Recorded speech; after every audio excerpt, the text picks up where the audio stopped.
friends, I'm starting to think maybe I should update that intro just a little bit. The images on there, we need to change them up just a hair because most of that stuff is now old news. Bring some less old news into it, right? Uh, uh, you know, right. That being said, uh, there's been a subject since I was young that was always popular in my neighborhood anyway, of the idea that history is older than what we think it is, and that perhaps the for example the mysterious question of whether or not Michigan copper has ever made its way to the Middle East and Europe for during the Bronze Age or the pre-Bronze the era prior to the Bronze Age, and how would that have been accomplished? It's just so many people were adamant that human navigation abilities were not so hot, and we should not or did not have the ship knowledge to construct ships that were safe enough to go outside of the sight of land. They were too dependent on shallow draft and shallow conditions, and in many cases manpower. They were oared. And now that's not to say, because most commerce, from historians also agree, that traveled around the Mediterranean did so on these small single-mast, two-masted, very shallow draft boats that were fairly reliable until the weather got dodgy. And that could be said about just about all the ships of that era that were known. Now, what we still don't know is, and there's been some growing evidence of this and some flat out proof of it, that you go back far enough in China's history, the ancient Chinese emperors at one point actually had worldwide navy capability. They had built fleets and ships of such magnitude and capabilities that they could more or less circumnavigate the globe. And there's evidence that they attempted at least to try to do that. There's evidence of that. How concrete that evidence is, I don't know. We'd have to go do a little deeper dig on that one. It's been a while since I've read stuff on it and watched video on it. I do know that it was after this grand exploration event takes place, the current Chinese emperor at the time says, no, we're not doing this no more, and orders the entire fleet burnt to the ground. So maybe they learned some stuff they didn't want to know, or maybe they just learned how big the place was, and it was just who cared. They just really, what's the point? We're focused on our own neighborhood kind of thing, and that's kind of been Chinese philosophy for more than 5,000 years or 4,000 odd years. So, but we have evidence, though, that the Chinese and other ancient civilizations, and I use the term ancient loosely, had the ability to build large enough ships that could survive most weather conditions. There's always severe enough weather that even modern ships can't cope with very well. So how superior they were. Biggest part of any kind of global movement of goods is this need to understand currents and weather, at least. And once again, historians believe that there's plenty of evidence to show that was something that sages of the day studied on a regular basis. They kept logs and track of what the weather was from year to year, day to day, year to year, kind of thing. In some places, they created charts for these things to help predict what the next year would be, or the next month of that next year would be, kind of thing. This is the predecessors of the Farmer's Almanac. That's not something unique to Benjamin Franklin. And I'm just pointing out the logically obvious crap in my mind.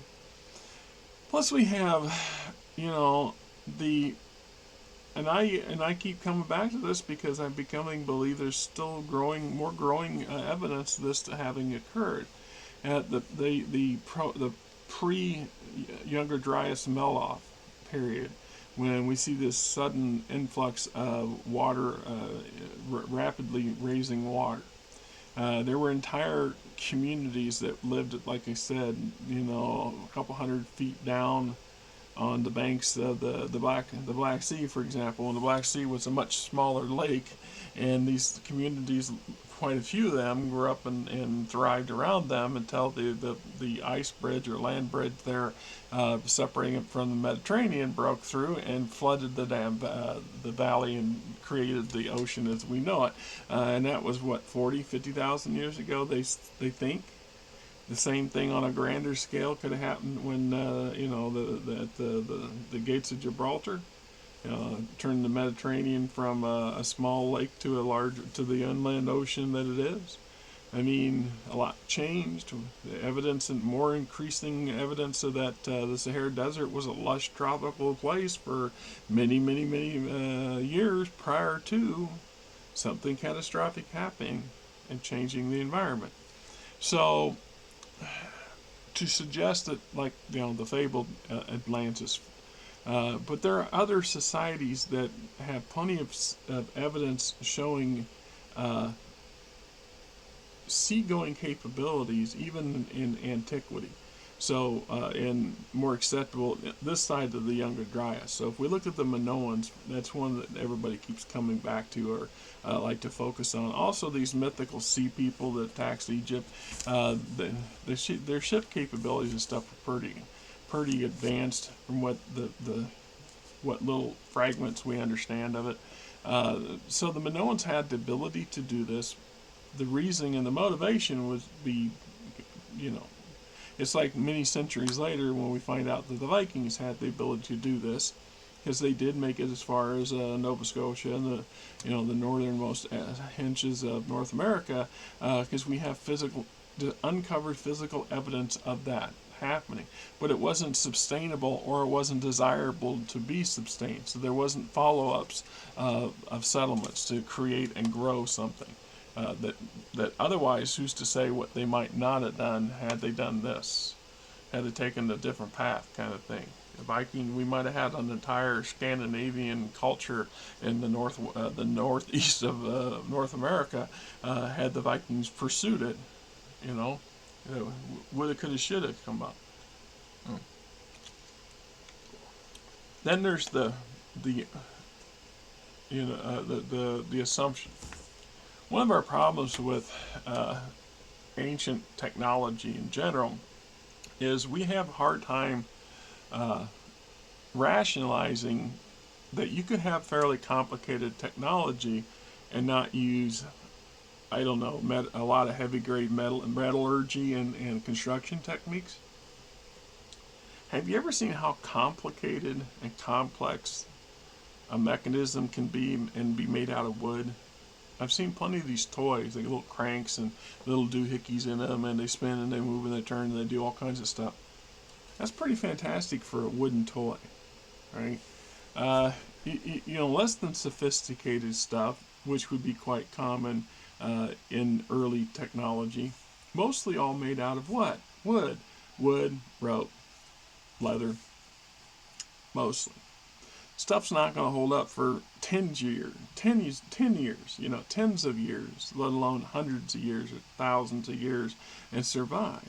And all we can is speculate as to how something was done or how it might have been done or just how simple or complex it could have been. So to sit there and say that there wasn't perhaps at least one era of early Egypt where they did have the capacity to go and do more than just podunk around the edges of the Mediterranean. Perhaps there was one intrepid explorer who was determined to do it his way, and they built him or her built their own ship, and then sailed beyond the gates of Gibraltar and came back with the fantastic stories of this, that, and the other thing. Right? Plus, we have evidence once again that there were several other cultures on the planet circumventing 10, 15,000 years ago that up and disappeared or up and had to massively migrate to such a level that they, in theory, blended into and not, and still disappeared in a way. and it was because of massive rising tides. At least that's the consensus from what I can see. Right? So to say that nobody had that ability, well, there's justification that they did. The Perry map, for example, they keep bringing the Perry map up, and that's because that's the most well known. There are a couple other maps and fragments of maps, from what I understand. Most of those are not so well known. They get studied, or somebody trots it out every now and then, or mentions something about it. But at the end of the day, it's in the same concept, and it's just like the construction of the Perry map. It's right there in the information. Although the question I have is, it says the Perry Reese map was based off of older maps. Well, we don't know what happened to those older maps. Obviously, they're no longer around, or they've gotten lost.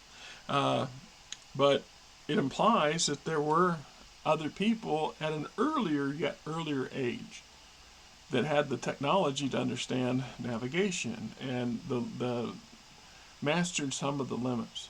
You know, latitude and longitude. There's what is it? Latitude's easy, longitude something where it's much harder. You know, there's a bit one that's really easy to understand and figure out. The other one not so much, and that involves understanding concept of solid time, keeping of time, or something like this. Once again, I'm not a sailor, so maybe I don't know. Maybe I'm just full of shit, and I'm mixing up my, jumble of facts in my damn head. So, yeah, I keep coming back to that belief that humanity has had more than one successful worldwide civilizations than we have that currently is the most elaborate and most extensive, without a doubt. But I honestly believe that you can go back several epochs. We can go back thousands of years and find some pretty advanced, thriving civilizations. Just because we can't find a whole lot of hardcore proof of them today doesn't necessarily mean they didn't exist. Maybe the internet, okay, maybe they didn't exist at all. It's just some, juvenile fantasy of people putting all these little bits and pieces together and trying to make something out of it. It is what it is. I believe, my personal gut believes, that human ingenuity has been around for millions of years, and this tendency to want to learn how to work smarter and not harder is ingrained into us, and it has for many, many, many, hundreds of thousands of years.